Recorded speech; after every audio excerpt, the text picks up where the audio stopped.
ยมีอารมณ์นี้บอกเวลาที่มีภายในใจแล้วบอกกล้าบอก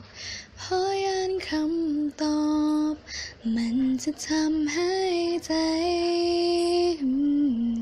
เก็บไว้ในใจจนนานอยากให้เจ้าหัวเคยนั้นมีฮักให้เจ้าคนเดียวจะต้องทำอย่างใดไผต่อไผก็บอกให้เฮาบอกไปบอกฮักเท่านั้นมันจะยากบ่ได้ถ้าเจ้ามีใจก็คงจะดีแต่ถ้าเจ้าบ่สนใจแล้วคอยจะทำอย่างใดดีอยากให้หูแต่บอกก็บอกอยากจะบอกออกไปแต่มันเว้าบ่ออกเพราะยันคำตอบจะบ่กง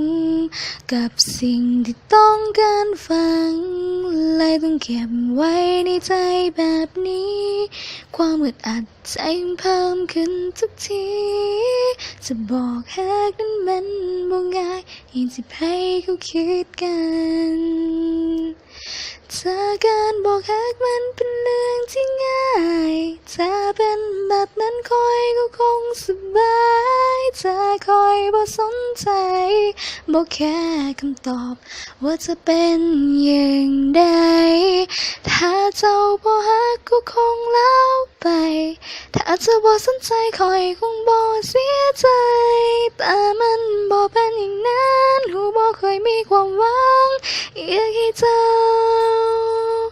นั้นฮักกันเคยมีอารมณ์นี้บอกเวลาที่มีภายในใจแล้วบอกกล้าบอก